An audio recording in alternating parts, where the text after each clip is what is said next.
Bismillahirrahmanirrahim. Assalamualaikum warahmatullahi wabarakatuh. Alhamdulillah wa syukru ala ni'amillah wassalatu wassalamu ala rasulillah. Sahabat-sahabat sekalian, puji dan syukur terpanjat kepada Allah. Kita melaksanakan taat, merasakan nikmatnya ibadah. Mohon berkenannya saya akan menyampaikan yang mana tema yang akan saya ketengahkan adalah 10 kesombongan tersembunyi yang harus kita waspadai. Ingat sahabat-sahabat sekalian, jangan sampai ada kesombongan di dalam diri kita, terang-terangan maupun tersembunyi. La yadkhulul jannah man kana fi qalbihi mithqala dzarrah min kibrin. Tidak akan masuk surga orang yang di dalam hatinya ada sebiji jarah kesombongan. Nauzubillah. Kalau kita tidak masuk ke surga berarti kemana? Ya ke neraka. Nauzubillah.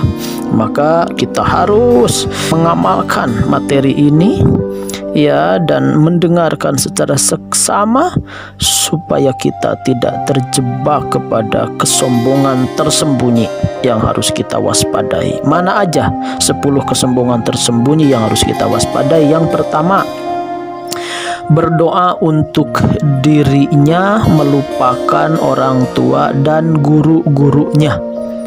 Hati-hati ya, kita seolah-olah hebat sendiri, nggak ada andil orang tua, nggak ada andil guru. Nah itu kesombongan tersembunyi gitu. Yad'u li nafsihi wa la yad'u li walidayhi.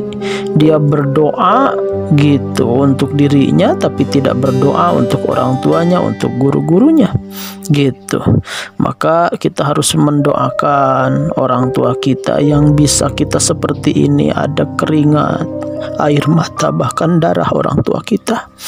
Ada doa-doa terpanjat dalam bentangan puluhan tahun sampai sekarang sudah lemah, sudah sepuh, tetap mendoakan kita. Maka jangan lupa doa kepada orang tua.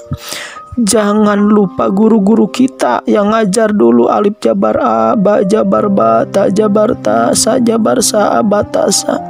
Yang ngajarin kita wudu, yang ngajarin kita doa-doa sholat, Robbi firli warhamni wajbuni. Tapi sesudah dewasa, padahal sholatnya dari guru kita, padahal wudu dari guru kita, padahal bisa baca Quran dari guru kita, yang mungkin guru yang sederhana di tajuk di musola gitu ya. Itu tapi kita melupakannya. Kita hormat mungkin ke ustadz-ustadz populer, tapi kita tidak hormat, bahkan melupakan, menelantarkan guru-guru yang ngajar kita dulu ngaji, yang ngajar kita dulu wudu, yang ngajar kita dulu ngaji Quran gitu. Itu sombong tuh kita, sombong. Maka hati-hati berdoa untuk diri tapi jangan melupakan orang tua dan guru kita. Yang kedua, kesombongan yang kedua, di daerahnya ada masjid tapi tidak mau datang ke masjid gitu. Hati-hati, itu sombong gitu ya. Wah, saya emang nggak mau berjamaah ke si Ustadz Anu misalnya. Dia merasa sombong gitu ya. Ya post power syndrome lah gitu. Merasa lulusan pesantren, merasa dia ilmu agamanya tinggi. Ternyata yang dipercaya oleh masyarakat si AA, misalnya si B yang bukan dirinya, terus dia nggak mau tuh ke masjid gitu. Itu kesombongan gitu. Hati-hati, di daerahnya ada masjid tapi tidak mau datang ke masjid, itu sombong. Yang nomor ketiga, masuk masjid tapi tidak sholat tahiyatul masjid, itu juga sombong ya. Itu masjid itu harus dihormati. Dengan cara apa? Dengan cara tahiyatul masjid. Jangan kita suul adab, sombong, tidak mau ruku sujud di masjid itu. An Ibnu Qutadah qala Nabi sallam idza dakhala ahadukum al masjida fala yajlis hatta yusalli rakaatain. Ya, ketika salah satu kalian masuk masjid tidak boleh duduk kecuali sholat dulu 2 rakaat. Jadi kalau tidak sholat 2 rakaat, sombonglah kita ke masjid. Yang nomor keempat, melewati pekuburan tapi tidak baca salam dan tidak mendoakan mendoakan, itu sombong. Ya, harusnya assalamualaikum ahlad diyar minal mu'minin wal muslimin wa ana insyaallahu bikum lahikun nas'alullaha lana walakumul afiyah. Atau ya nggak hafal assalamualaikum aja ya ahlal kubur gitu ya.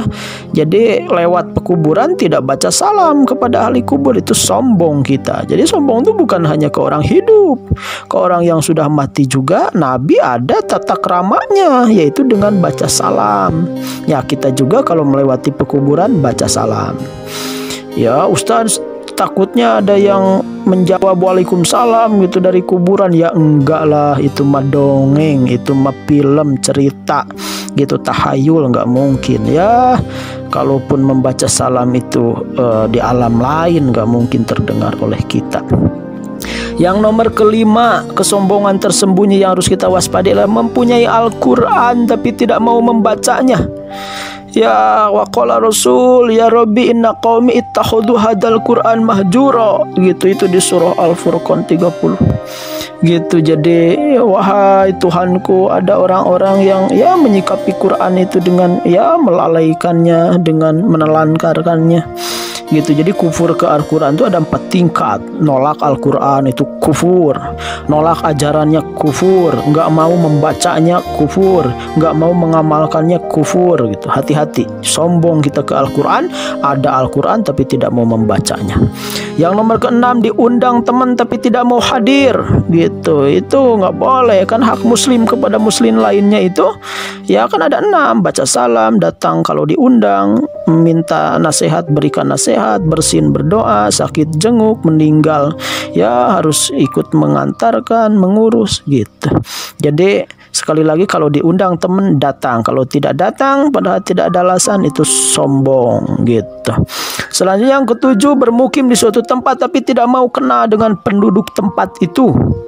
Ya itu hati-hati gitu ya. Maaf nggak level di kampung ini mah gitu ya. Dengan saya mah, saya pergaulannya dengan orang sosialita, orang di kota, teman-teman saya di SMP, SMA, di perguruan tinggi misalnya.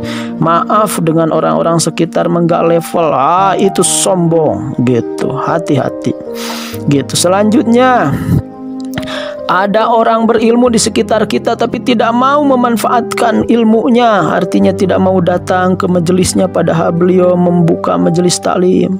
Ya, tidak mau datang ke pengajian tadarusnya padahal beliau membuka tadarusan gitu. Dan kita gengsi lah, saya harus mengikuti pengajian dia, kayaknya dia di bawah saya, itu sombong, itu nggak boleh gitu. Kalau ada majelis taklim di sekitar kita, datangi sebagai silaturahim plus menuntut ilmu, dan jadilah gitu ya kita rendah hati dengan cara menyimak, mendengarkan gitu. Kalau ya masa nggak ada baiknya, amalkan gitu ya. Kalau ada yang nggak dimengerti ya tinggalkan saja, nggak usah diikuti kalau misalnya beda paham.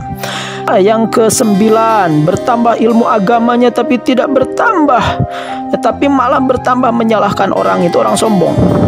Dia mendapati kajian yang cocok bagi dia dan logis, argumentasinya jelas, dan sesudah mendapatkan ilmu itu bukan untuk diamalkan dirinya tapi untuk menghantam orang. Dalil kamu lemah, ustadz kamu mah enggak bagus dalilnya, dan lain sebagainya. Ya, kalau orang lain sesudah dapat ilmu itu makin tawadu, dia makin sombong gitu. Kamu mah ahli bid'ah, kamu mah orang sesat, kamu mah gitu. Jadi dapat ilmu itu bukan untuk diamalkan tapi untuk menyerang orang. Nah, itu sombong, nggak akan masuk surga tuh, hati-hati. Dan yang terakhir, seorang yang menasehatinya tapi menolak karena usia atau status sosialnya lebih rendah dari dirinya. Apa lo, karena kemarin sore udah berani-beraninya ngenasehatin saya, istighfar. Ya kalau baik mah kenapa tidak? Apa kamu gitu, itu sombong. Orang kalau memberi nasihat, ada yang memberi nasihat, terima kalau baik. Kalau ternyata ya menurut kita nggak logis nih, dalilnya lemah, tinggal abaikan saja tanpa harus menunjukkan kesombongan.